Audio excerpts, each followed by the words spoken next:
Hello, everyone. We should be live with the Mind Clash podcast, episode 46. How do you know that? I know things. I push the buttons. It's true, you are a notorious button pusher. Push my wife's buttons. I can push the buttons on the show. Facts. Facts all around. I day of sent a facts. tweet once. It was spelled wrong, but I sent it. So, hello, Meredudd. I am Kael Decadence. And Really? you are you. Yeah. Wow. I'm Meredudd, and you're Kael. So this must be the Mind Clash podcast. What do you guys think of my shirt? It says, "What the pug?" It's a pretty good shirt. It's gangster, right? It's got a rainbow and everything. Supporting the OpenCom show tonight with their t-shirt. Ooh. Was that from Eve Vegas last year? This was 2 years ago, but I have last year's shirt too. I like it a lot. Shout out to Dirk. So if I'm Meredudd and that's Kael, then this must be the OpenCom show, and we of course have our wonderful guest with you.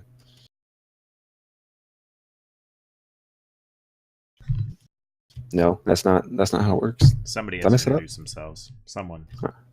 All right, we have Orion Sa-Solo with us. Oi.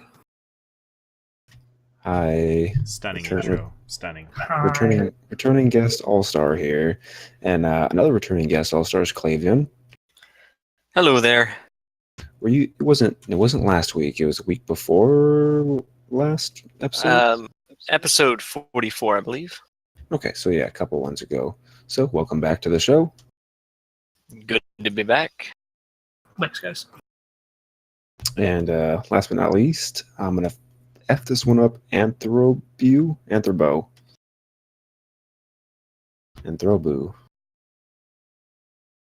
Yeah, might have a mic. Maybe not. We'll get back to you, Anthrobeau. It's gonna be a tough podcast if he has no mic. I know, right? So, hello, friends. How are we all doing this evening? So far, pretty good. That is good. I like good things. We had to start the show a tad bit early, later than we wanted to, but earlier than we usually do, because Meredudd has to go do the hockey thing, the hockey stick, and myself, I'm gonna have to wake my happy butt up at least 3 a.m.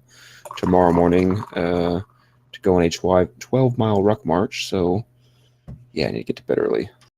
Oh, that's a leisurely stroll. Yeah, and to be honest, I looked at the route, and I'm fairly certain, if my calculations are correct, it's about a little under 10 miles. So somebody fucked up on the calculations, and I'm not telling anybody. That sounds like a nightmare. Not my nightmare. 10 miles is better than 12. Mm-hmm. But yeah, so... That's like 8 kilometers, right? What are these kilometers you speak of? I don't know. We should look that up something.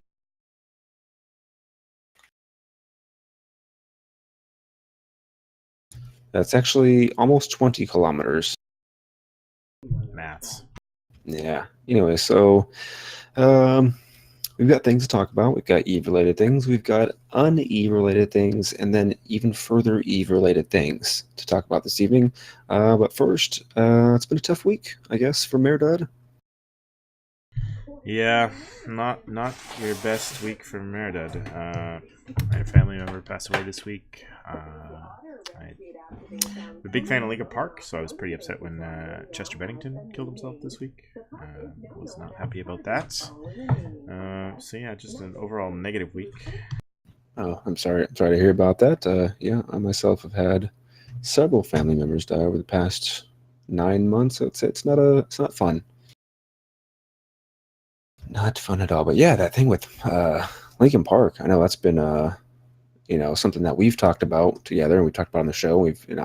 I've been a big advocate about suicide awareness and the big battle with depression and stuff like that. So yeah, to hear granted, there's somebody who does it literally every minute of the day, but when a celebrity, you hear about it, just kind of makes it more real that somebody who that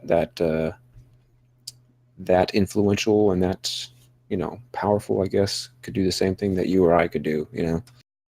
I mean, yeah, it was a big part of my high school years, Yeah. especially when I was going through depression myself. And if Yeah. you know the lyrics from Linkin Park, it's all pretty like dark and emo-y and brutish, and a lot of Yeah. those lyrics really cut deep now that he's gone. So Yeah, and I guess in the end, it really does matter. But I don't know about some of those newer songs. They're kind of poppy and out of my league. But don't get me going on the newer stuff. I'm just saying. But the older stuff, yeah, for sure. But yeah, it's definitely a sad day to hear about that. Yeah, it's one of those things. If someone needs help, you need to reach out. It's what the Best of Us channel's here for guys, military veterans in need as well. Yeah, for sure. Anthrobeau, have your mic fixed? Not yet, maybe. Yeah, can you guys hear me? Oh yeah. Hooray. Yay. Hey there. Anthrobeau, why don't you go ahead and introduce yourself real quick? Yeah, sure. So a little while ago, I was co-leading a high-sec Merc Alliance over in the Dodie area called I Know Right. And just recently, a group of us split off and went over to VMG. So I'm making a home there now. All right. I know we've talked to you before, but we haven't had you on the show, correct? Correct. Yeah, we just sent a few mails back and forth. Yeah, right. Oh, okay, in game. Yes. Gotcha. Now you jog on my memory. Perfect. Yeah. That's good. We wish we would have had you last week. That would have been Tits McGee. Yeah. If you I think didn't even realize. if you think pushing buttons is hard, scheduling guests, on the other hand, way harder. Especially when you try to do it like a day before. Sometimes I go like a week beforehand, but it just depends. Anyways, but I'm sending you a link to the show notes because we're professional and we do that kind of stuff. So speaking of show notes, Eve news. Some dev blogs and things came out. If you're on the Twitter or if you check your email often, you'll see dev blogs pushed out. Moon mining. They introduced the moon mining spectacular, and they called it "There's Ore in Them Thar Moons." So if you've been living under a rock, What if you live under a moon? What's that called? I think The it's just called planet living Earth. under a moon. Yeah, that is Earth. Gotcha. All right. But yeah, so this dev blog came out. I will link it into the chat. And it just kind of goes over some of the finer points of what the new moon drilling modules and platforms will be doing once the mining changes have begun. I'm not seeing a date in particular on this. We're just talking about this is what will happen soon, TM. Yep, the closest date I've seen has just said winter expansion. Right, and as we know, summer apparently never took off for CCP, so I don't know when winter's going to be, or fall, or I don't know if maybe they have a different lunar cycle over there or something. I heard it soon, though. Yeah, right. Winter is coming. I think Clay and me were talking about this in the CSM Discord. I think it's going to be good, but I don't think people are going to want to grind these down if the timers are going to be the same as, say, like a Rotaru. Yeah, the structures themselves. If those timers don't get straightened up, which personally I feel like once these refineries finally come out, we're going to see CCP actually look at the structures and the timers and just how horrible of a mechanic we currently are facing right now with Citadel spam and with structures all over the place and these massive long timers if you're not in a wormhole. Yeah, and for those of you who are unfamiliar, so essentially what's going to happen is the moon, what is it currently called? Moon drilling platform? Is that what it's called? Or the moon mining array? whatever it does now, it's not going to be that in the future. So essentially what they're going to do, they're going to completely re-scramble up all the moon's inner components. So what's in there now will not be in there once this change comes in place. So number one, you're going to have a scramble to figure out where the best stuff is, because it's not going to be the same place. There will be a change in what you get in there. So there's actually going to be other things, such as possibly, I don't know, unobtainium or moongooium, placeholderite ore. Mostly it's going to be filler ores. Yeah. And other materials. Yeah, so there's going to be other things in there that were not once in there, and the things that were in there will be in different places. So you're going to have, number one, that scramble and that land grab to figure out where I want to be, because you're not going to know until it happens. And number two, any reaction that you did have going on is going to stop, and you're now going to set up a new module, which I believe it will be converted into the new version. Is this correct?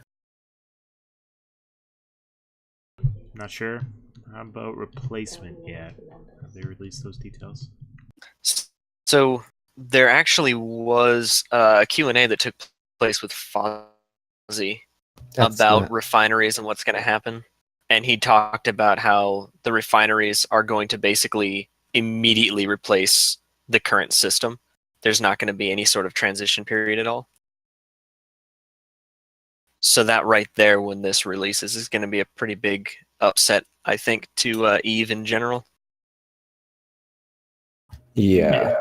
So there's definitely going to be a scenario, for a few days where things just ain't quite working the way they used to, and we're going to have to figure everything out once again.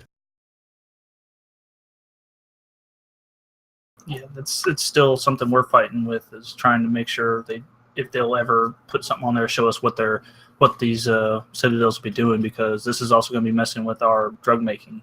Yes. But of course, as per the usual, you are going to have an opportunity, hopefully a few weeks beforehand, to test this out on CC. So it's not like we're going to be like, oh my god, I don't know what to do. No, you're gonna have a few weeks to test it out, which they have said it will be on Sissy prior to release. And once you've figured out, where those new moon gooiums are in Sissy, don't worry, that's not where it's going to be in Tranquility. So forget that.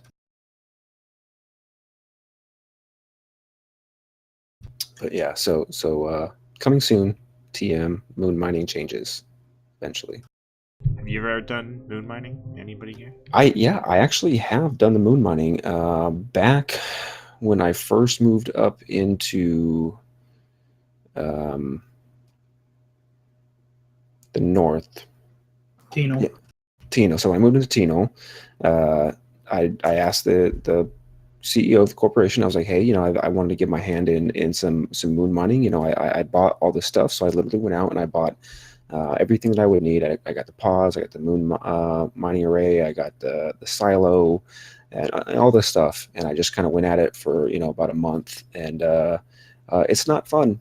It's not, because that's not just that. You also got to have the probe, the survey probe, so you got to see what's down there, and then figure out if that's the moon that you want to mine from. If not, you got to go find another moon, and you got to make sure you're pointing directly at the mother effer and shoot another probe at it and wait a few minutes, see what happens, and wash, rinse, repeat. So it's not an enjoyable process by any means. And there hasn't really been much change to the moons in a long time. So people have mapped out what moons have what ores forever.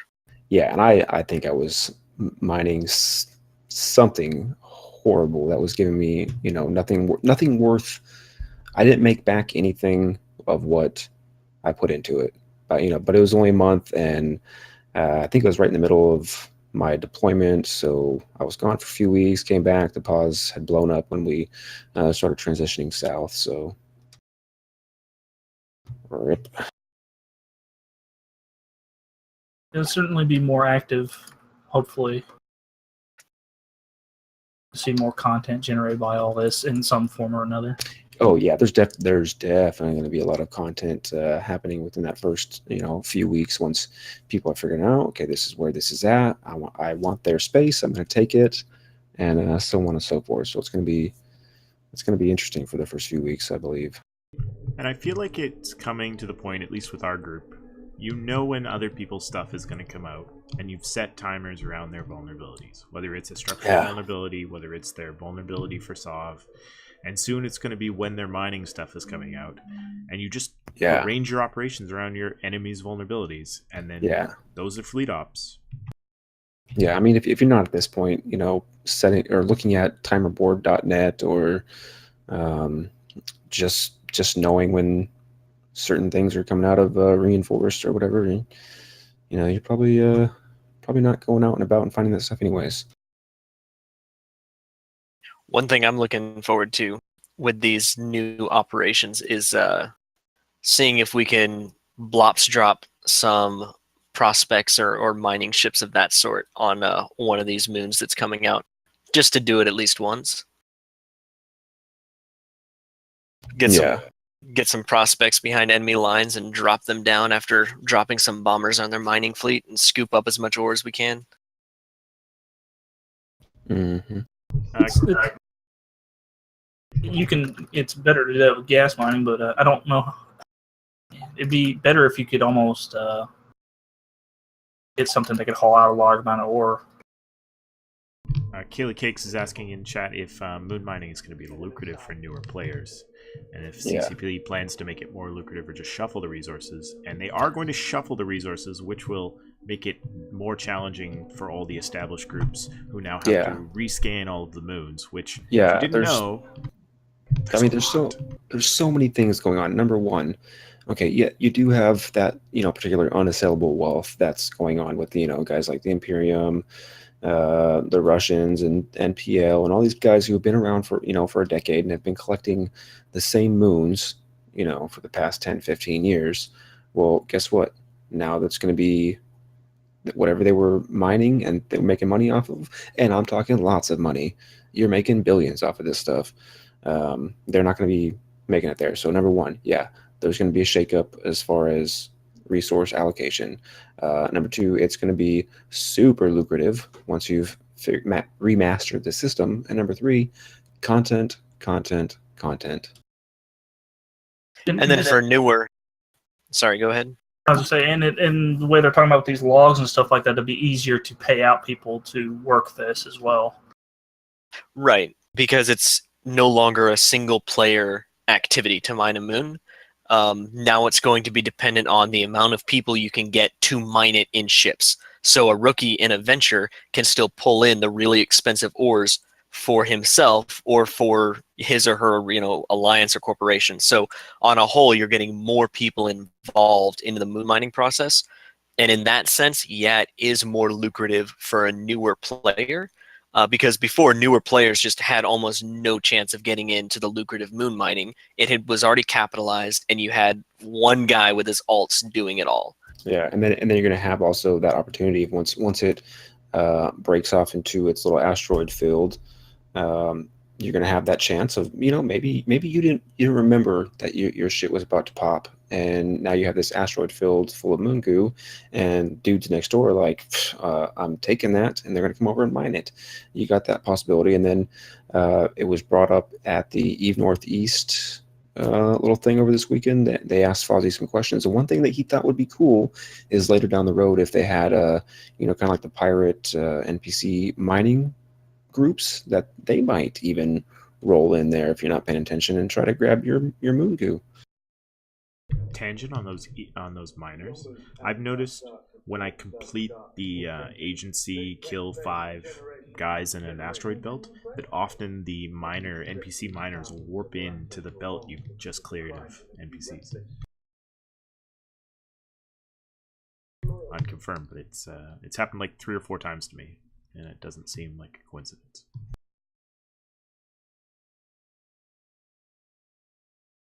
Yep.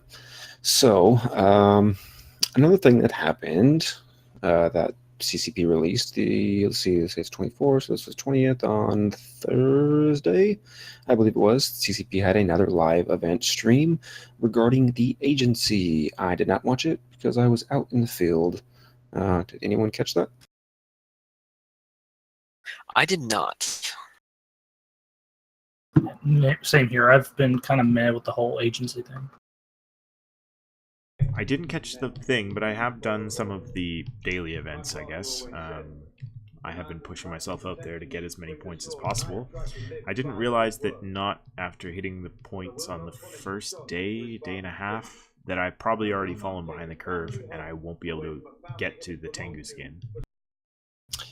Yeah, I am not really paying attention much to that. I do know that I've done a few that have just automatically done whatever task it was just based off of ratting. I was just ratting and I was like, oh yeah, okay, now a thing popped up, says I completed an agency event. But two things struck me as interesting in regards to this. So as you and I and a lot of our friends here know, this is not the first time that this particular type of event has ran. This is not like the one where you go to a beacon and you shoot down 2 waves of pirates. No, they actually did this last year, called the Shadow of Serpents, which was the Serpentis event, which was kind of received, I don't want to say well or badly received. It was received and talked upon. But when I read the blog regarding all this, it said, CCP specifically said, this is the first of what we hope is many of this type of events. And I'm just sitting there thinking, did you guys completely forget that you did the Shadow of Serpentis, a matter of months ago? Not only that, they did scope events like this a couple of years back, didn't they? It was the daily reward login type of deal. But yeah, it was the scope. What was the scope, but for the Shadow of the Serpent type of deal? Right? Am I right? Or am I wrong? But yeah, the fact that they said this is the first of this type of event, I was just like, wait, what? It seemed like it was almost designed to get people into bad situations, like clear a scan down site with a battle cruiser. It is completely set up to put yourself in risky situations. Yeah. It's like, yeah, sure. Okay. Yeah, I wish I knew more of what the motivation was behind this, as far as marketing standpoint, because we've already discussed it when they did this last time. Like, this is not making me log in. Like, I'm not logging in just to do this. Like, I'm sorry, this is not a login incentive. For a newer player, it potentially could be. I know it's not a huge reward, but the objectives are really achievable, right? They are more achievable this time around than they were the last time. Like, kill 5 drifters in a frigate, Even this is still geared towards more Omega accounts and alphas. Yeah, you definitely have to be kind of mid range on this. Like kill. I think one of my had was kill 10 pirate faction rats in a battle cruiser. So obviously, I guess they can have battle cruisers, but alphas aren't going to be particularly rolling around trying to hunt down rats in a battle cruiser. Well, the Gnosis is the alpha battle cruiser, right? Yeah, it's the only one they can use. I've seen a lot of Gnosis out there with their slight scan bonus, but for us, like, my whole alliance lives in a wormhole, and none of these rewards are geared towards that. So we were kind of like, oh, great, thanks, CCP. Yay. Yeah, so it almost seems like they somewhat listened to our gripes and comments about the last one, tweaked it a little bit, but still have not quite hit the mark. So for me, I'm not too particularly worried about whatever's going on with this agency. What I am concerned about is the lack of lore information. Now, there was a news piece that came out from the in-game news agency or whatever that kind of explained a little bit about what it is. And I guess what the agency was the scope, and then I believe IIN, which is the Intergalactic something news, and then like another news agency, like they wanted to put mercenary type contracts out there, or there was some sort of contract out there. So this group that they're now calling the agencies picked up this contract. But we're talking like it was 3 paragraphs of 4-sentence paragraphs. So, I mean, there's not a whole lot of information besides that vague, this is what the agency did, and that's it. I mean, it's private contracting at its best. Capitalism, brought to you by the Caldari. Yeah, let me see. Let me actually. I guess we had a few minutes. I'm going to read it. Let's see. The Scope Network has announced the formal divestment of its capsular job brokering business as part of a restructuring aimed at focusing on the news and entertainment side of its business while complying with Galente Federation and SCC regulations. It is understood that the move was personally ordered by Luce Chavot, founder of the Scope Network and trillionaire owner of the Sematique Superluminal, the Federation's largest FTL communications backbone provider.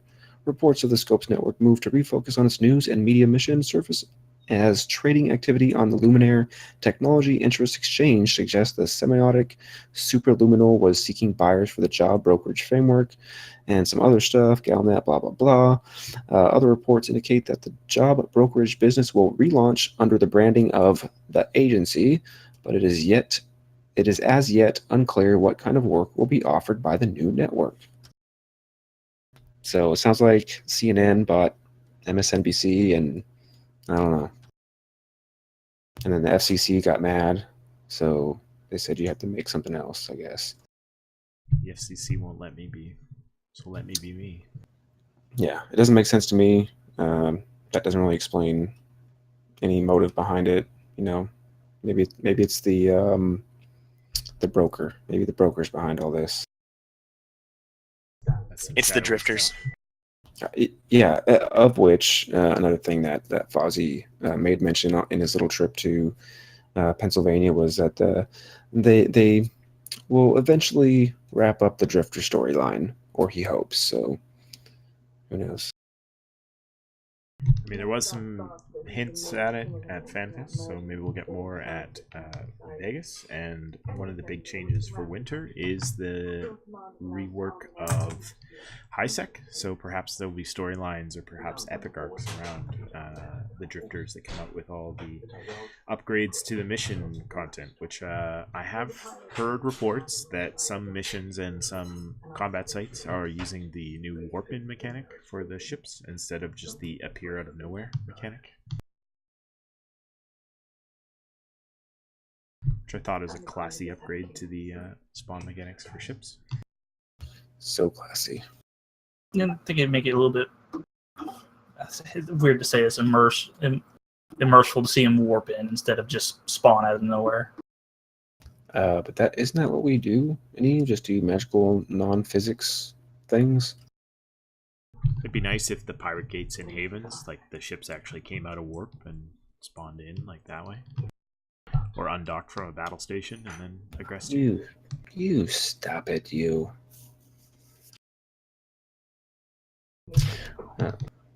Oh, Meredudd, I see this little neat little note you put on here that the Empires of Eve audiobook is now available.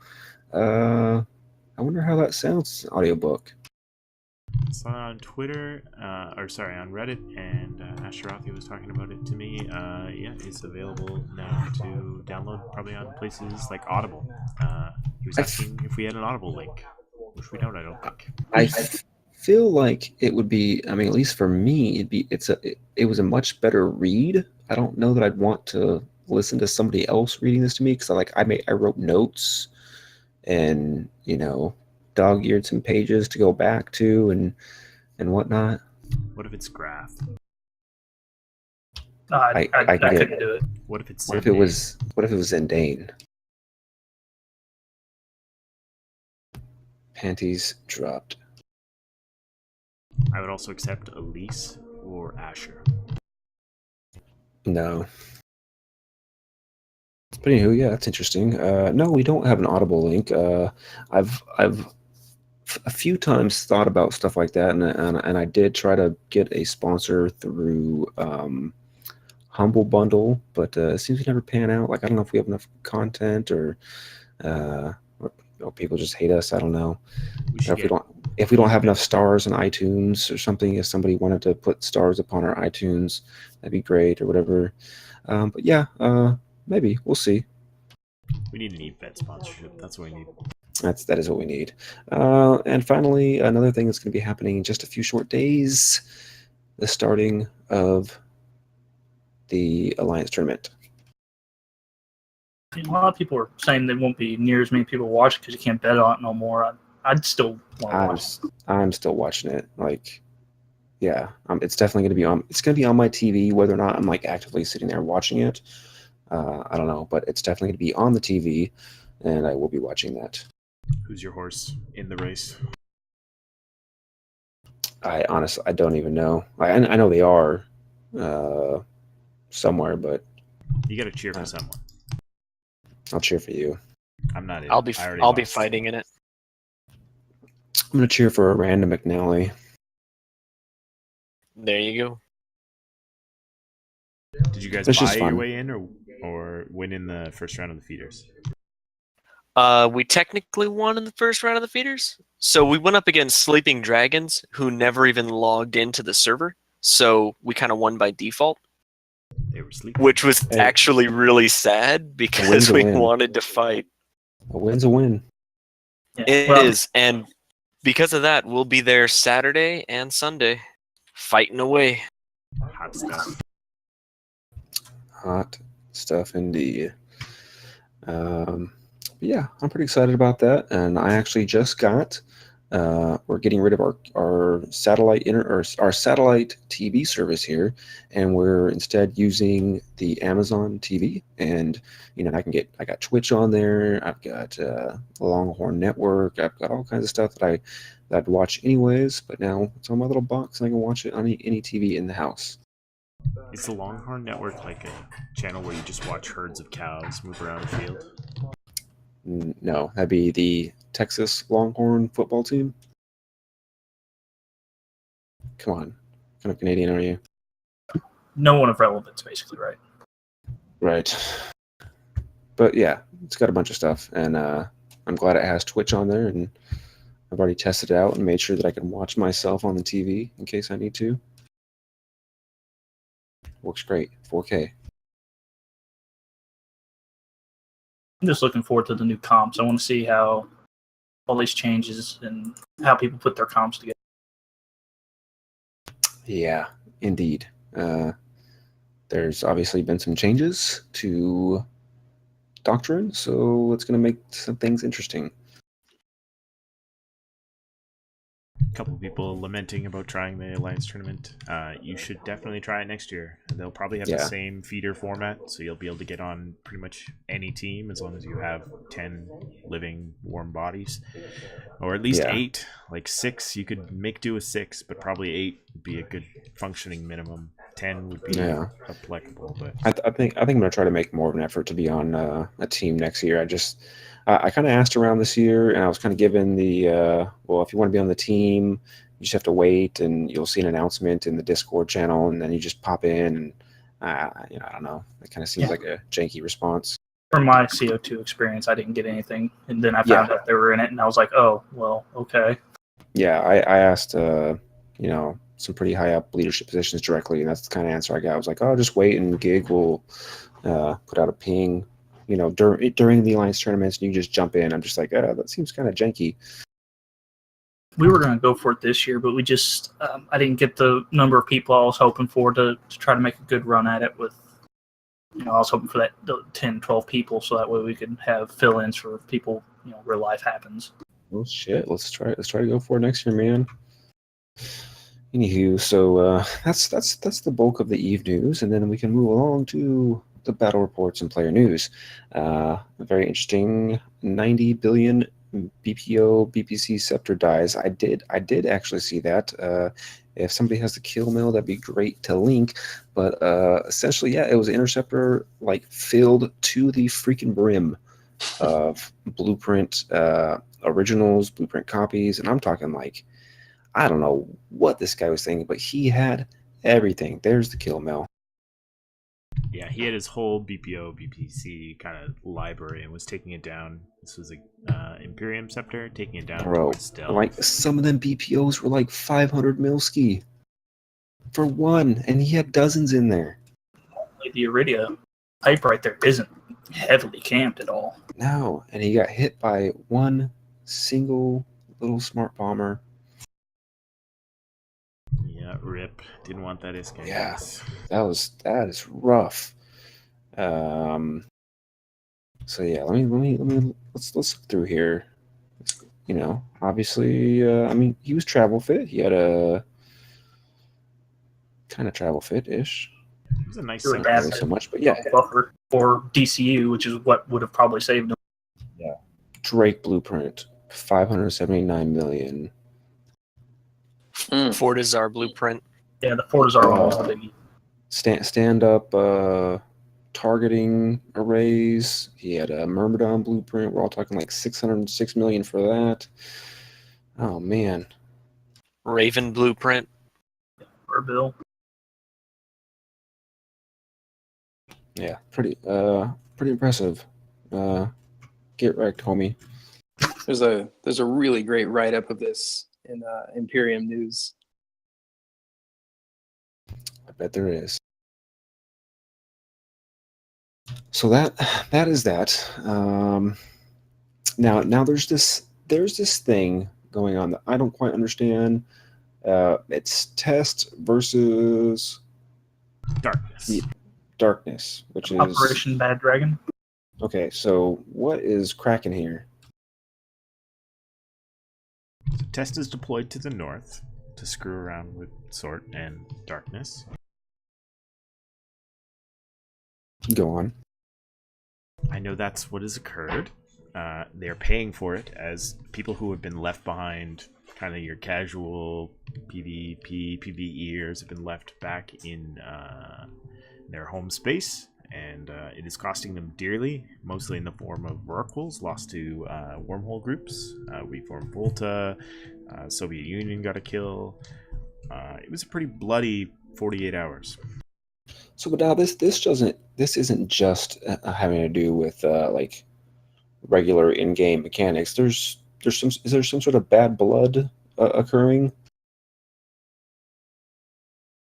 Okay, looks like Ace of Faces in chat has its information. He says, Guardians of the Galaxy is a haven of coalition breakers, knee-benders, and bad military command, with Sort Dragon doing nothing but turning on allies to hold crab space instead of defending them. So yeah, it looks like there is some sort of bad blood with some people not happy with Sort Dragon.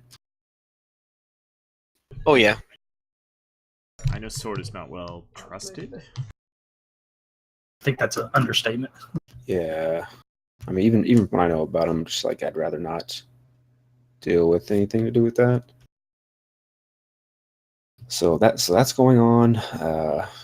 Lots of oracles being killed. Lots of fighting going in and around that region of space. There's a kill mill linked earlier in chat of a 16 bill on each side lost between Test and Guardians. A bunch of supers on field. It looks like a pretty epic fight.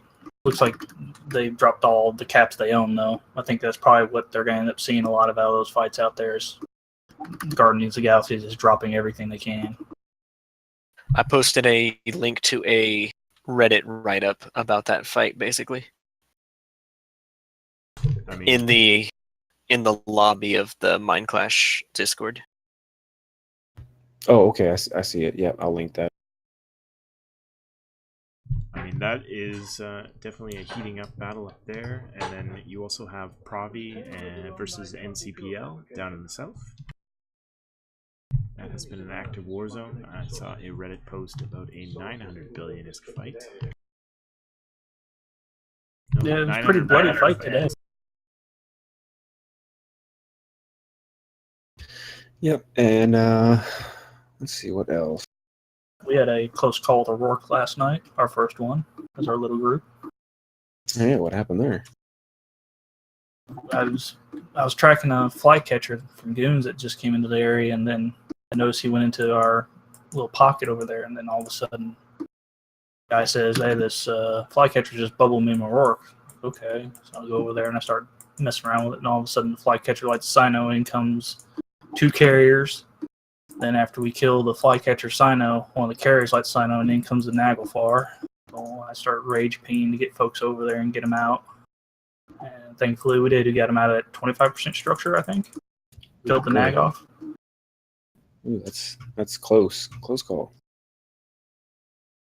They should have used bombers. Yeah, they probably should have. They've dropped some caps in the area before. We were just lucky that guys rage formed and got on as quickly as they did, and he wasn't terribly fit either, is what kind of helped us in that regard. Yeah, I will say that about CO2. If shit goes down, it quickly goes back down because they'll start pinging out on Discord or in Alliance chat directly in game, and fleets go out quick.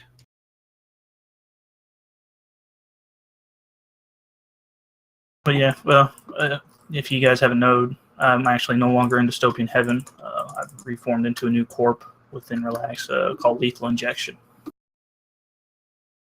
See, I knew this. La-ti-da. As I know where Orion lives now. Spy. I was going to ask what system that Nag died in, but I can just find out. I'll say that I linked the kill mails for you. I mean, I know some of you Iron guys are slow, so I'll post it there so you can find it.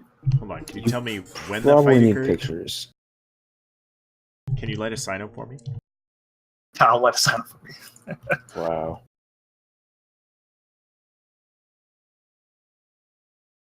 That does look like it would have been a fun fight. It was interesting. I went really skittish into that one because I thought it may have been bait because we didn't have eyes in YTAC 2 or anything like that. We've been having some decent scraps with the U.S. time zone contingent of wow, Brain is dead. The culture is that The culture. And they've been poking at our SOB, and they dropped an Astra host last week, and they dropped some triage to save it. Well, not to save it, but to hold their fleet in place. And we decided to just shoot their Astra house out from under them, and then they went home in a bag of tears. Wah, wah, wah. See if they try that again next weekend. It seems like EVE players are really trying to get conflict and wars going, despite the bad mechanics with Citadels. well, TC leadership threw the gauntlet down in Reddit saying goons won't invade us.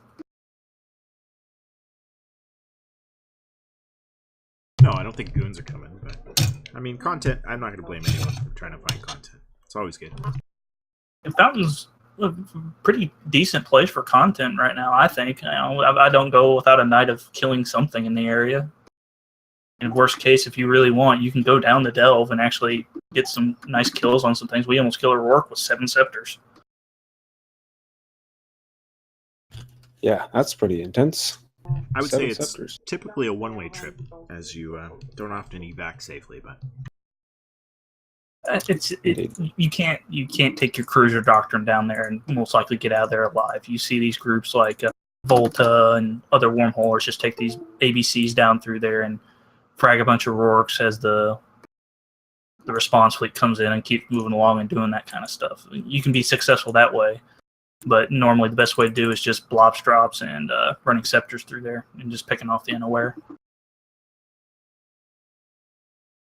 Yep. So finally, with the player-related news, like I mentioned earlier, there was the Eve Northeast thing, which is something I'm pretty sure that Jay McLean himself was like the progenitor of all this, and this is like the 3rd annual of this, which always seems like a good time. There's always good pictures, videos, and talks of this. But that happened up in Pennsylvania region, and they had CCP Fozzie was there, as well as some other dev, I believe from the art department, and another GM. But they talked about a lot of things. I will link the write-up of this done by Chance Ravine of Wingspan TT fame.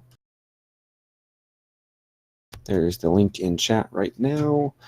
Yeah, so they talked about some things. They asked about a lot of the moon stuff, and Fozzie gave some insight. He talked about it would be several days, at least one day, from a tractor completion to a natural asteroid degradation if no one shows up to mine the asteroid field. Yeah,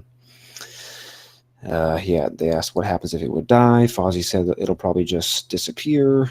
But if you would prefer that NPC mining ships show up and finish it off, so that's where I had that thought from earlier. They'd be spawning somewhere around 100 kilometers from the Citadel range, so you're not going to be able to just undock from your Citadel and just scoot on over. But it won't be. It'll be within the 100-kilometer range, but not far enough where you can warp to it.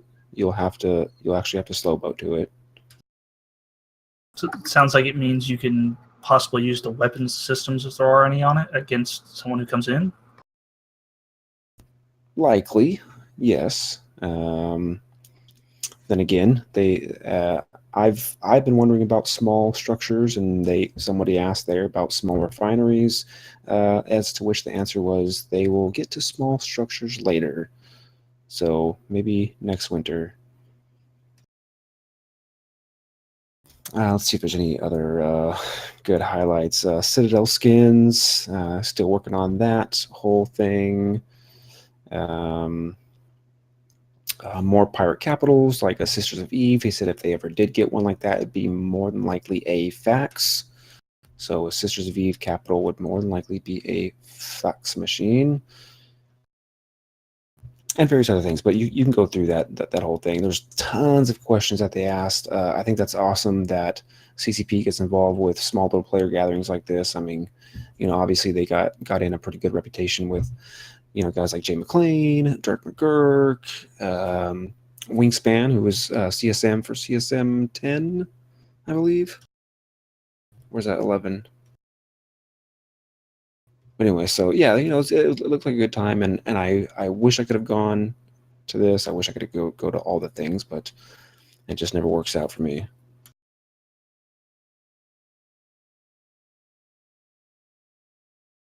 I feel like I'm talking to myself right now. Sorry, I just breaking news. I just found out that we got accepted on offer on a house. Congrats, bud. Yay! Your half a $1 billion house in Canada. Yeah, it's not cheap. Yeah, I know, man. But yeah, I gotta go through the financing stuff and work all that jazz out. But yeah, we just got a call from the realtor. Awesome! Congrats. Thank you. So that was it of the player news. Anybody else? Player news. Going once, going twice. I think one of the biggest, most important things is that Fozzie reacted positively when somebody asked for the Munin to get a 4th mid slot. I'm just throwing that one out there. Unit's got to get some love. Yay. Okay, so there obviously has not been much to talk about. There hasn't been a lot of crazy updates. Who cares about the agency? Any major update that we see in the future is literally in the future. We don't even know when these updates are going to be. And we've seen a lot of weird things happening over the past few months with, CCP and developer feedback and, anger within the community. And right now, we're looking at things like 1.6 billion ISK for the equivalent of 1 month's playtime, which would be 500 plexlings. 500 plexlings will give you will cost you 1.6 billion to buy, which is, I don't know if you know this, that's the highest it's ever been. Yeah, it's putting someone on me hampering because I'm not subbed currently, so I'm just using what Plex I get or ISK I get to pay for my one account to run. So the higher it goes, the harder it is for me to keep up. Yeah, I can no longer Plex.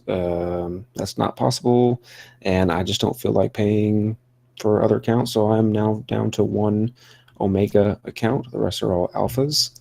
that I just go into check trading every once in a while. But I am rather unsatisfied with that. And given the trend that we see, do you guys foresee a 2 billion mark anytime soon for a 1 month of game time, aka 500 plexlings?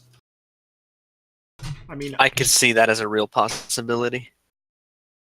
Yeah, I can too, and I just don't know when the Eve economist dude will kick in with all that IS they've confiscated, and if they'll eject the market or not. I guess it's one of those things where people complain enough or panic enough to where they feel they need to step in and do something about it.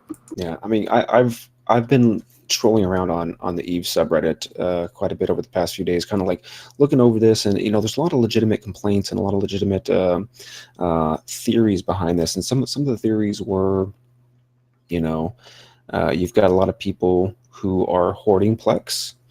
So Plex prices are obviously rising because they're not wanting to sell them. They just want to hold on to them in the hopes that they, I don't know, gain more money. A lot of people are saying that they need to, CCP needs to deregulate the Plex economy, as in the suggestion was, they should go through the account, see how many Plex is on the account, and if you have more than, X amount of Plex, then you're going to be told you have to get rid of that Plex by selling it. And I don't want to go that far because that's a little insane to me. That's more like talking about some communism type stuff on that point. But like, what are some thoughts on how we could fix this, or what's the reasoning behind this?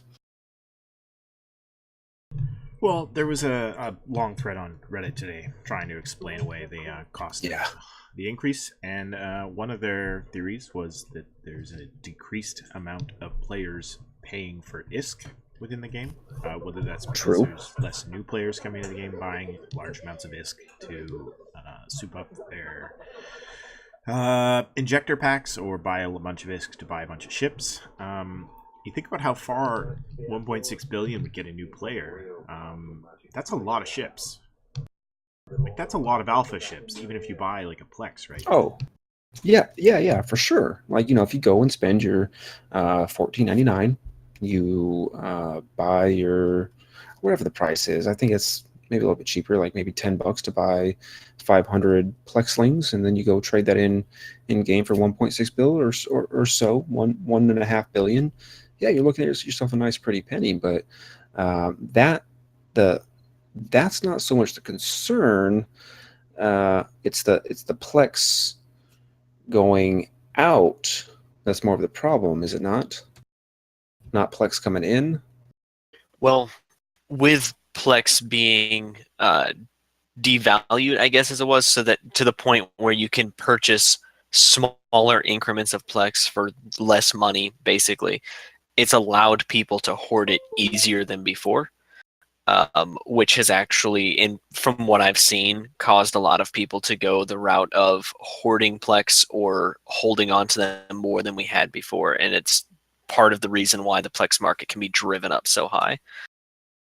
Especially when you get speculation, you get a couple of guys that are like, hey, look, the Plex prices have dropped, and they buy, several million Plex at a time, and it suddenly skyrockets, and all the buy orders are getting, or all the sell orders are getting bought out, and people are like, whoa, holy crap. And then more Plex go out, and they get bought, and more people sell their Plex, and then you've got this massive increase in the price of Plex from these hoarders that are finding it a lot easier to buy Plex now. And there's still who knows how many players out there who are sitting on mounds of it. I remember Scott Manley, YouTubers, talked like he'd never have to worry about Plex, buying, subscribing to Eve because he has hundreds of Plex. I don't know how much Plex he has since the shift, but I mean, if there's multiple people running around with hundreds of Plex before the changes to the little Plex, I mean, just one person can really jack up the economy if they really tried. And there's obviously an effect that citadels and cheap broker fees have had on the Plex economy. Oh yeah, you don't buy or sell Plex now in Amar or Jita. You do it in like Ashab or Perimeter. You find a citadel where you're not paying nearly as much in brokerage fees. So this all like spins together into like an expensive Plex market for a subscription time. I mean, people are still paying for that Plex. That Plex is still purchased by someone. It's still money on CCP's ledger as a liability, right? Because it hasn't been claimed yet, and it's still out there in the world. Do you think CCP is trying to dry up some of the established Plex market, which is within the game, without, because they're typical levers that they can, leave to alleviate Plex prices are like create a sale on Amazon or create a sale on the Plex store, or they've been spawning it into the game in literal hard fashion through the agency, and through the last in-game event, there was small amounts of Plex being spawned in through drops. Perhaps they will continue to lever on those in-game methods to drop stuff. Yeah, I mean, there's just so many variables that are surround this, and it could be certainly not one of those, but it could be a very good combination of many of those things. The way in which Plex has moved. Now we don't have to actually travel with Plex across the galaxy. The Plexling split, the changes to Rorqual mining, the changes to fighters and carrier ratting. I mean, there's so many variables. That the lower player count. Who really knows? We don't know. But which brings me into my question: is EVE Online in a healthy place right now, in your opinion? Well, what's your baseline? Is your baseline 2009? Is your baseline 2013? Is your baseline last year at this time? It could even be, yeah, it could almost be maybe not last year at this time. Let's say 2014, 15, even going not too far back, but I mean, what are you guys' thoughts on that? Like, do you like, to me, in my mind, I see a slow decline into, I don't know. I'm not gonna say that EVE is dying, but I feel it's gonna get to a point where it's just gonna get so uninteresting that we're just gonna kind of just do other things. So the average right now is sitting at about 32,000, and there's always a summer drop. Right. And when Ascension came out, we got up to 50,000 average. In 2015, around January, we were at 43,000 average.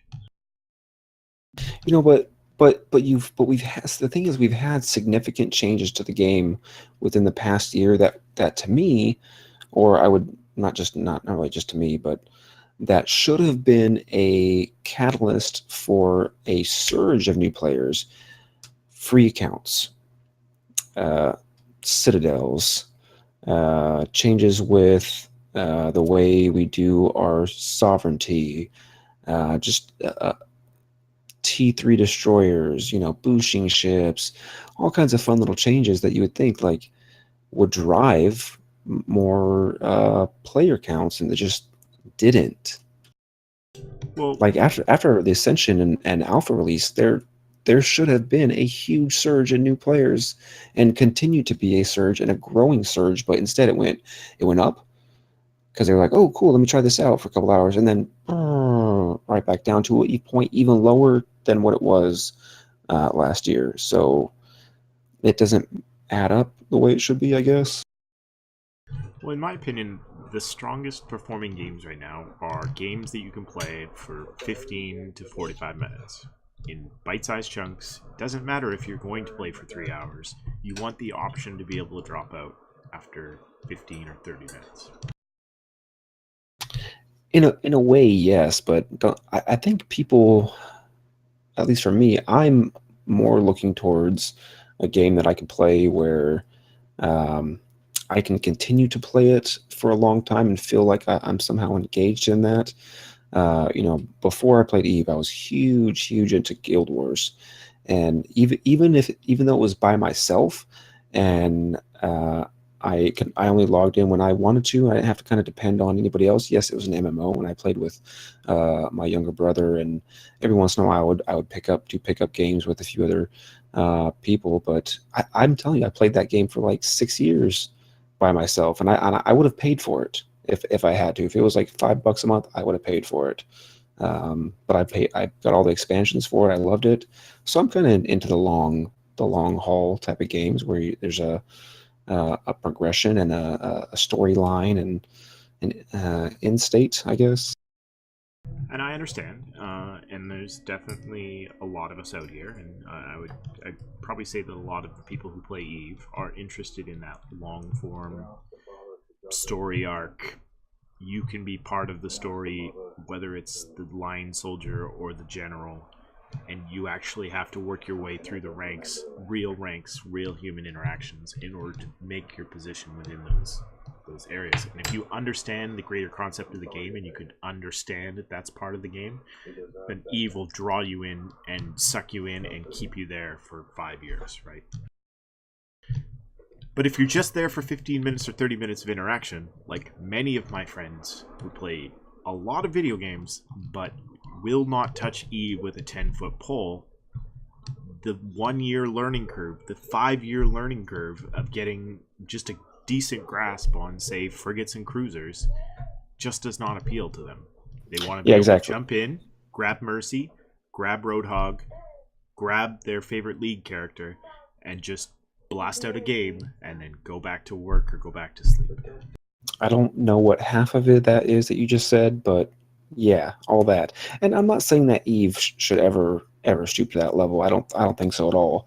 But I'm going to disagree with you. I think Eve should have content available that is quick, jump in, and be done in 30 minutes. I think Faction Warfare is probably the best example of that we currently have available. But also ratting is effectively 30 minutes of content, 30 minutes of content if you want to do a site. It would be nice if Faction Warfare had more active PvP and not so many incentives to be not active or to avoid combat at all options. It would be nice if ratting was more engaging than just the same spawns over and over again every time. Doesn't matter if you're doing an anomaly or a plex 10 out of 10. They're always the same. You always know what you're going to get. And we've asked for, and I think CCP is working towards, that dynamic gameplay that you'd expect out of a modern MMO. And I believe you that they are.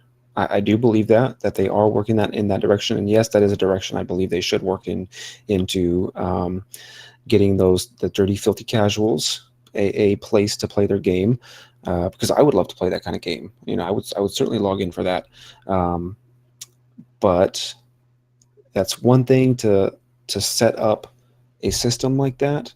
But as we've certainly seen over the past year, few months to a year, CCP isn't great on the marketing aspect and the actual integration of those types of players. Because you and I, we all know. I mean, everybody in this chat can agree that we've all tried to get in real life friends to play this game, and they're all just like, "Oh no, how about no thanks?" Yeah, they always call it boring. Yeah, they're like, "Yeah, I don't have time for that," and "Oh, I've read about that game, and yeah, no, I don't think so." I agree with Meredudd and what he was saying about the engagement aspect, and that Eve kind of does need something to bring in those individuals so they can have that quick content. They can have that 30 minutes, 45 minutes. Hey, I did something. I feel kind of good about it, and leave. But right now, Eve is not set up that way. And that content is kind of what brought me into Eve. I had a real life friend. He and I started playing it together. We were doing missions. We ran missions all the time. We found a group that was running missions. We were like, hey, missions. We would only play for like an hour, 2 hours at a time. And we were like, oh, this is great. And then we both stopped playing Eve. And I came back and then found a completely different aspect of Eve that was the more community-focused side. The game itself, in all honesty, is not that well put together of a game. There's a lot of flaws. It's the people. I think that's what it all boils down to, the interactions with everyone. If you don't find a group, or you tend to get bored without having anyone around you, people will fall away from this game pretty quickly. If it wasn't for the group I'm with now, the Best of Us and some of these dudes, I probably wouldn't be playing Eve right now. Yeah, it's the same exact thing, especially with the Best of Us. And but at the same time, like, I did play this game, solidly for about a year and a half, by myself, doing high sec mission running. And it's not that I didn't know that some of these other aspects of the game existed.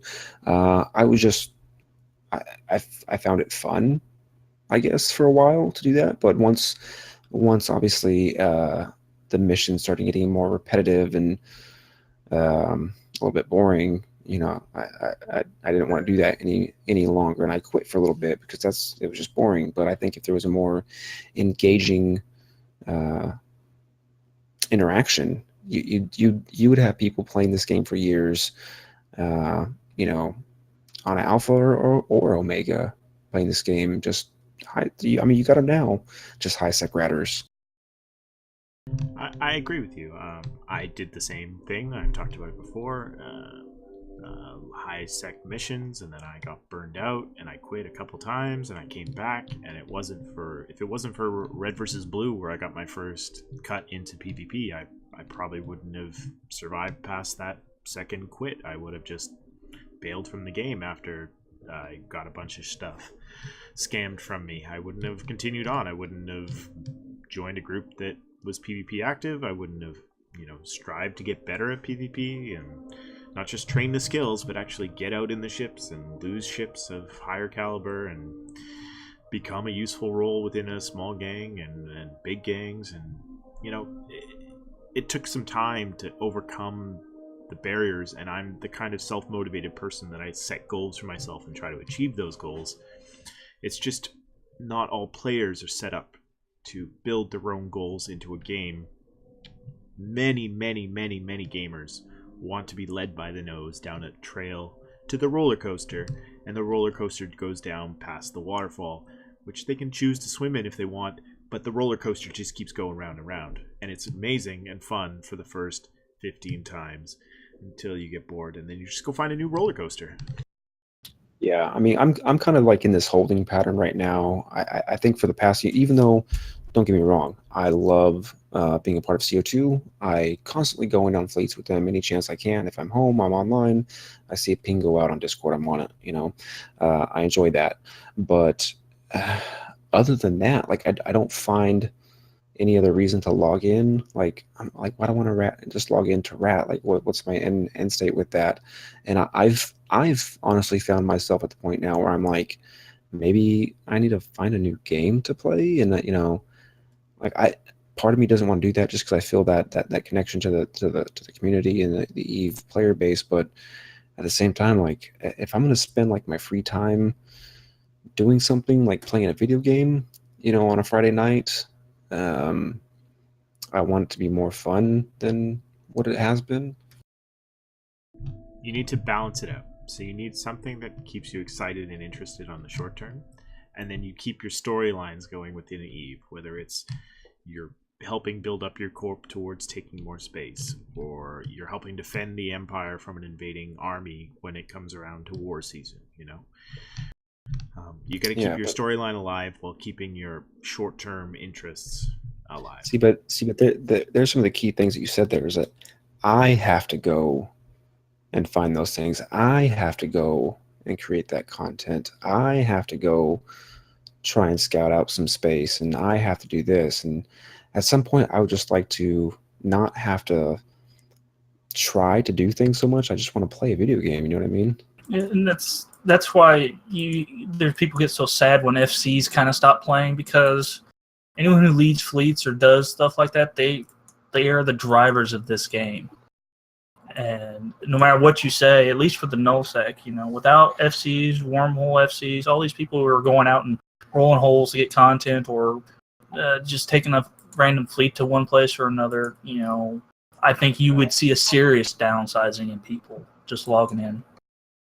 Yes, I completely agree with that, and I can understand where Kael's coming from, and that's kind of where I said I agree with Meredudd, that there should be like some aspect of Eve that's more of that like instant content, but not the driving force behind Eve. It has this appeal to individuals that go out and make their own way, right? It's advertised as a sandbox game the few times that CCP does advertising. And that's a really good thing because that's what Eve is. I mean, I love making my own content. I FC for Bombers Bar when I can. I come up with crazy, ridiculous fleets that get everybody killed when I can. And everybody has fun, and it's great. But when I don't do it, it doesn't happen. And so it's one of those, like, you have to make the content, but to bring newer players in, you need them to get used to the content first. You need them to want to make more content. Mm-hmm. And there's a critical mass to it, right? When we take out a fleet and go poke Orion's space, if Orion has no interest in logging in and nobody pings for a fleet, then we just create a timer, and then we have to come back, and maybe nobody contests the second timer. So now we've like wasted 6 hours contesting a single timer, and there's like 12 timers to like 3 systems, like that's a lot of investment on our end. And then like maybe Orion pulls together a fleet and fights us off one time, and then we have some good fun. But like it takes the back and forth of an enemy and an opponent in order to like push each other to get better, to run more fleets. And that's why like war seasons, when groups get into big wars, when NCPL decides they want to take down the goons, everyone logs back in because they know that those FCs are going to be grinding against each other, bringing out fleets every 3 hours. You'll be able to log in, get content on demand as soon as possible. And unfortunately, and one of the reasons why I left the Imperium, was those were few and far between.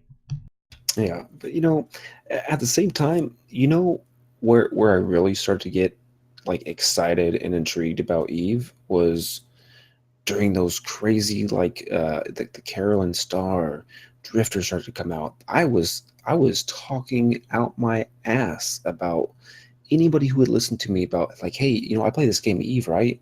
And this is what's happening right now, and this is what's going on in the storyline, and it's so cool right now because this and that. And I have literally not had that type of drive to get excited about Eve in well over a year. I can almost guarantee you that there is stuff out there in this game that, well, I know for a confirmed fact from CCB, there are triggers for things that we do not understand and have not revealed. They just need to be figured out. But there is also stuff out there that is obscure and low kind of hanging fruit that you can get to. Maybe it's in a weird shattered wormhole, and you got to like find all the shattered wormholes, and you got to know some shattered wormhole people, or be into the wormhole community in order to be through enough wormholes that you're going to end up in one of the Sanchez Nation shattered wormholes. But there is that content out there. Yeah, I think part of it also for me might be just, I don't have a whole lot of time to do that kind of stuff. I would really much like that 45-minute login business. Claevyan, how long does it take for your group in a wormhole to set up effectively to be ready to have some content? It can take anywhere from 5 minutes to 30 to have some content. I mean, literally, it's like, what do you guys want to do? Oh, you want to do some PvE? Well, okay, roll a hole. Hey, look who's on the other side of the hole, a PvE group. Well, our PvE just turned into PvP. Like, bam, done. You just have to tell people, hey, we're going to do something. So 5 to 30 minutes, it can be set up to have a group of guys ready to do something. Anthro, you must have 600 war decks. Like, how quick is it for you to hop out in your Cloaky Proteus and find some poor newbie? To us.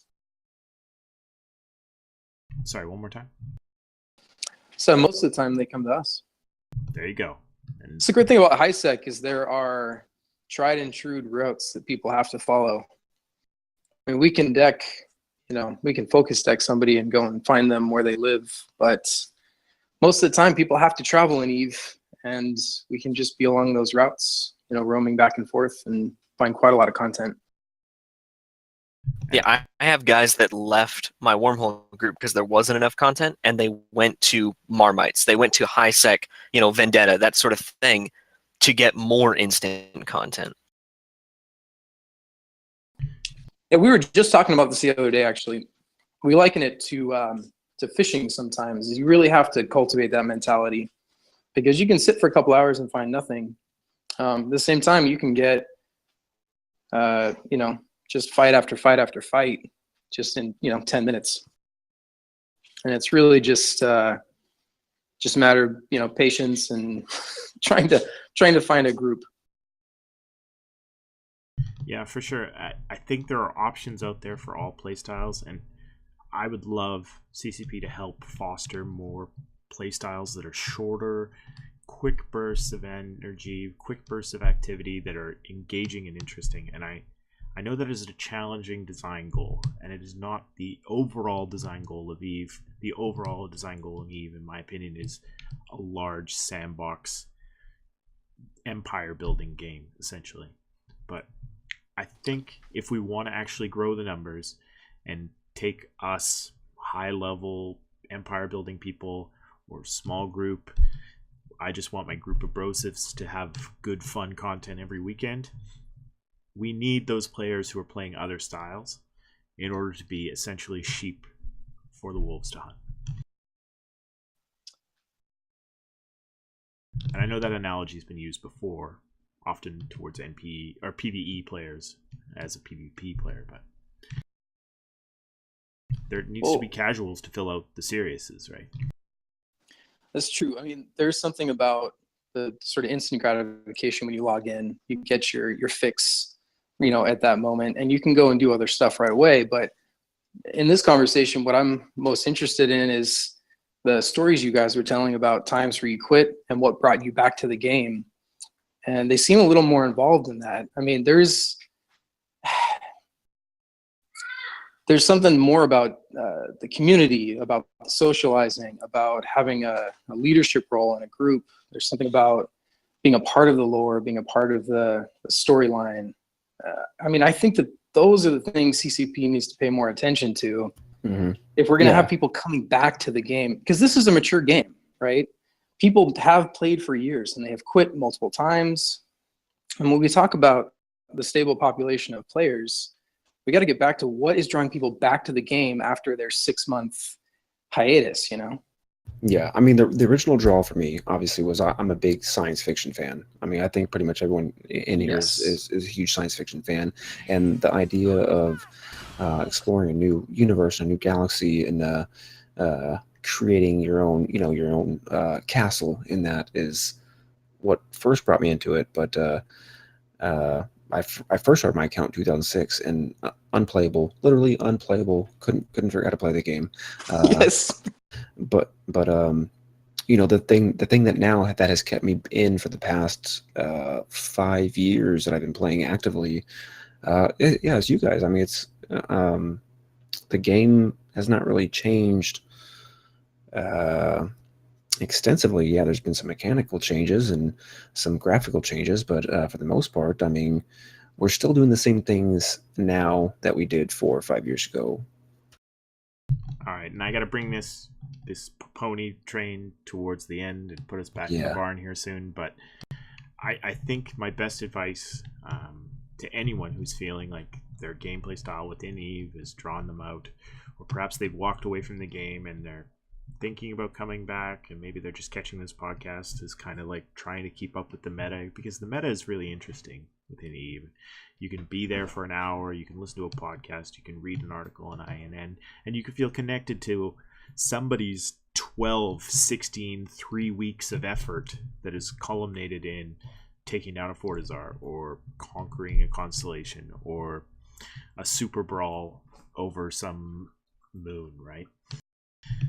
That's a lot of effort that goes into those battles, and it's what draws people to read about the meta and enjoy the meta. But actually getting that experience in game takes that real legit 12 hours sometimes. And if you are not enjoying what you're doing, as far as maybe you've been stuck in a nullsec alliance for too long, or you really know how to save the damsel in distress really well, but you don't know how to fly a kestrel and you didn't know that it would be good with rockets or light missiles, and you don't know what the difference is. There are groups out there who will get you quick, easy, long-term, big, amazing content at the portion size you want. Whether it's red versus blue, whether it's a wormhole group, whether it's a nullsec block alliance, whether it's a high-sec war deck group, there's a bite-sized portion of content out there for you. You just got to find out who's serving it. Yep, but it would just be nice if you, because everyone who's listening to this knows that. The people who aren't listening to that are the ones that don't know this, and that's the key. That's where we need to. That is where we need to fix things, and hopefully we can.